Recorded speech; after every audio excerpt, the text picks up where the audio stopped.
আসসালামু আলাইকুম বন্ধুরা, আশা করি সকলে ভালো আছেন।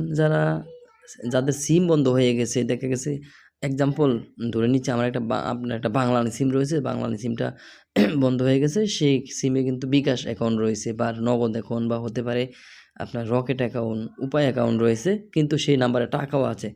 এখন আপনি টাকাগুলো কীভাবে পাবেন? এটা হতাশ হওয়ারই কথা যে আপনার সিমে টাকা ছিল নাম্বারে, সেক্ষেত্রে এটা কিন্তু বন্ধ হয়ে গেছে। এখন এগুলো কিভাবে পাবো? তো প্রথমত এগুলো পাওয়ার উপায় হইছে, প্রথমত আপনি ১ নাম্বারে যে সিমটা বন্ধ হয়ে গেছে সেটা আপনি তুলে নিতে হবে। সিমটা যদি তুলতে পারেন সেক্ষেত্রে আপনার বিকাশ অ্যাকাউন্টটা সচল থাকবে। মানে আপনি স্বাভাবিক লেনদেন করতে পারবেন, ব্যবহার করতে পারবেন। ঠিক আছে? কোনো সমস্যা হবে না। যদি সেটা সম্ভব না হয়, অনেকের আছে স্বামী বিদেশ থাকে, বিকাশ অ্যাকাউন্ট খুলে দিয়ে গেছে বা আত্মীয়স্বজন কেউ খুলে দিয়ে গেছে, এনআইডি দিয়ে তার এনআইডি দিয়ে সিম দিয়ে গেছে, সেক্ষেত্রে সে বিদেশে থাকে। আর সেক্ষেত্রে তো আমরা এটা রিপ্লেস চাইলেও করতে পারি না সহজে, ঠিক আছে? বা অনেকে যার নামে আছে সে মারা গেছে, সেক্ষেত্রেও আপনার এটা তোলা সম্ভব নয়।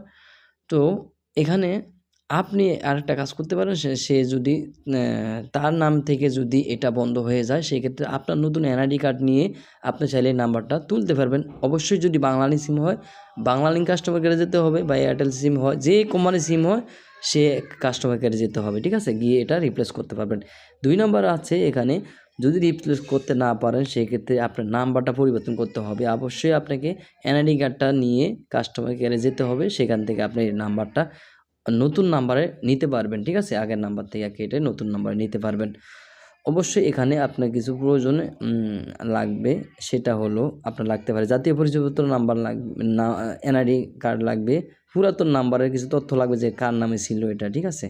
কোন এনআইডি খোলা, এবং কি অ্যাকাউন্টের আনুমানিক যে ব্যালেন্সটা রয়েছে সে ব্যালেন্সটা বলতে হবে। যা আপনার আছে না ৪,১২২ টাকা হতে পারে, আপনার অনুমানিক বললেই হবে যে ৪,০০০ টাকা আছে, বা ৪,০০০ বেশি, কিছু বেশি আছে, এরকম আনুমানিক বললে হবে। বা সাম্প্রতিক লেনদেন তথ্য, যদি লাস্ট কিছু লেনদেনের তথ্য মনে থাকে, আপনি কিন্তু সেটা বলতে হবে। যদি আপনার বিকাশ অ্যাপস থেকে থাকে, সেখান থেকে কিন্তু আপনি লেনদেনের তথ্যগুলো জানতে পারবেন, সেখান থেকেও কিন্তু আপনি লেনদেন করতে পারবেন। এখন যদি আপনি রিকভারি করতে চান অ্যাকাউন্টটা, মানে আপনি ফিরিয়ে পেতে চান নতুন করে, তাহলে কিন্তু এই যে প্রক্রিয়াগুলো বললাম যে আপনার করতে হবে, সিম রিপ্লেস বা এটা ট্রান্সফার, অ্যাকাউন্ট ট্রান্সফার, সেক্ষেত্রে আপনি এভাবেই কিন্তু করতে পারেন। তো আশা করি ভিডিওটি বুঝতে পেরেছেন। যদি না বুঝে থাকেন অবশ্যই আমি বোঝানোর চেষ্টা করেছি। যদি না বুঝে থাকেন আমাকে কমেন্টে জানাবেন, আমি অবশ্যই রিপ্লাই দেওয়ার চেষ্টা করব।